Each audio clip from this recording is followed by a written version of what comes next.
주 안에서 사랑하는 여러분, 저는 우리 시대의 그리스도인된 사랑하는 성도와 신도들이 믿음이 성장함으로 옳고 그름을 판단하는 분별력 속에서 하나님의 나라를 세워가는 귀한 일꾼으로, 교회의 동력자로, 목회자들과 함께하는 귀한 믿음의 사람으로 살아갈 수 있기를 늘 소망하고 있습니다. 제자 훈련을 마친 가운데 사랑하는 성도 한 명이 저에게 다가와서 이렇게 말씀하셨습니다. 목사님, 저는 목사님이 옳지 않은 길을 가거나 옳지 않은 말씀을 전하면 분명히 그것에 대하여서 지적하고 말씀을 드릴 것입니다. 저는 순간 당황하였지만 감사하고 고마웠습니다. 그래서 제가 성도님에게 꼭 그렇게 해달라고 부탁의 말씀까지 드렸습니다. 언제부턴가 소비자 고발 프로그램이 유행하던 때가 있었습니다. 믿고 먹던 음식, 소문난 맛집, 믿고 소비했던 물품의 진실이 하나하나 벗겨질 때마다 시청자들의 공분을 샀습니다. 어떤 식당들은 이 프로그램 때문에 망했다고 하지만 꼭 그런 건 아니었습니다.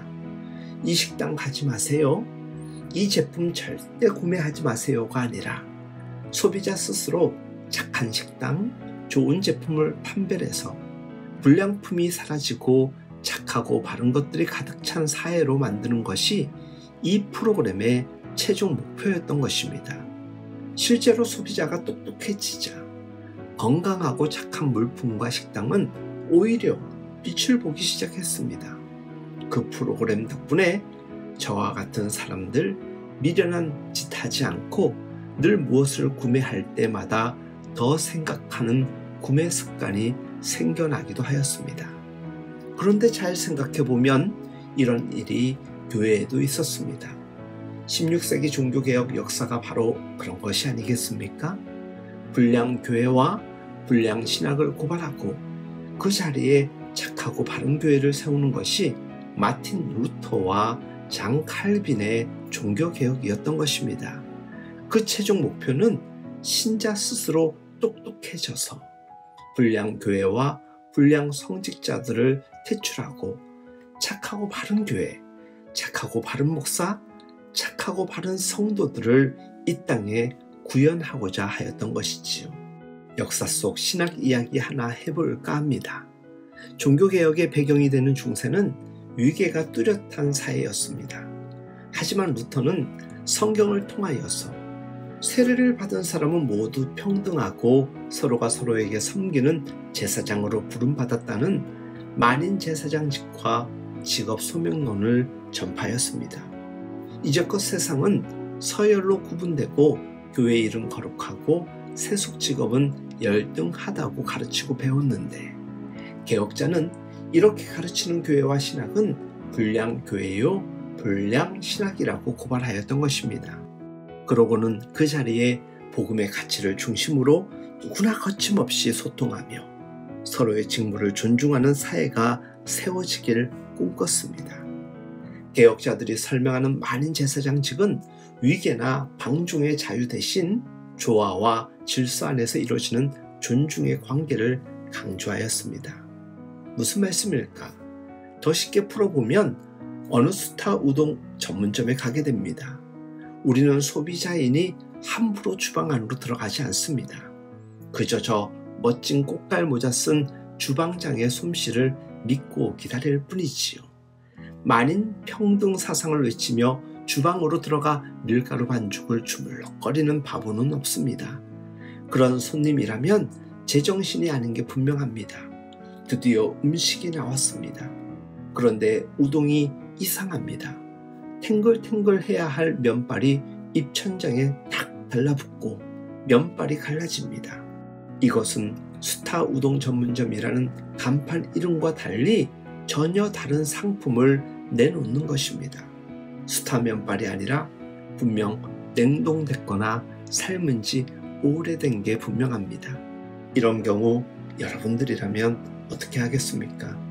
똑똑한 소비자라면 일단 소비자 고발 프로그램에서 배운 계몽된 지식으로 의심할 것입니다. 그 다음 조용히 나가든지 아니면 추방장이나 사장을 불러 대응을 하든지 그것은 각자의 성품에 달려 있습니다. 분명한 것은 다음부터 이 가게 가겠습니까? 안 가겠습니까? 아마 안 갈 것입니다. 교회도 마찬가지입니다. 종교개혁은 교회 고발 프로그램이었습니다. 게다가 개혁교회는 착한 가게 바른 교회의 간판을 달고 나온 교회이지요. 그런데 이곳 음식이 불량품이라면 여러분들은 어떻게 하시겠습니까? 그저 꾸역꾸역 아무 말 없이 먹고 또 먹고 다음에도 또다시 그 음식을 먹으러 가시겠습니까? 그곳 사장님이야 손님 떨어지지 않아 좋을지 몰라도 당신은 조만간 탈나고 말 것입니다. 사장 불러놓고 불량 음식 호통칠 자신 없으면 그냥 조용히 다음부터 그곳 음식 안 먹으면 되는 것입니다. 그게 몸에도 영혼에도 현명한 길인 것입니다. 개신교의 정신은 이 땅의 불량품 교회, 불량품 신학, 불량품 목사, 불량품 성도가 사라지고 그 자리에 건강하고 바른 교회와 신학, 바른 정신의 그리스도인이 하나님 나라를 일구길 꿈꾸는 교회일 것입니다. 그리고 그것이 진정한 개신교요 교회인 것입니다. 소비자가 똑똑해져야 하듯 신자 스스로 똑똑해져야 합니다. 이것이 종교개혁이라는 프로테스탄트 정신 아니고 무엇이겠습니까? 주 안에서 사랑하는 여러분, 저는 오늘 우리 시대를 살아가는 그리스도인된 교회의 성도와 신도들이 똑똑해졌으면 좋겠습니다. 분별력 있게 살았으면 좋겠습니다. 용기 있게 말할 줄 알았으면 좋겠습니다. 그것이 목회자를 돕는 것이고 그것이 건강한 교회를 만들어가는 것이며 하나님 나라를 세워가는 것입니다. 이와 같은 귀한 일들이 우리들의 교회마다 일어날 수 있길 예수님의 이름으로 축복하며 응원합니다.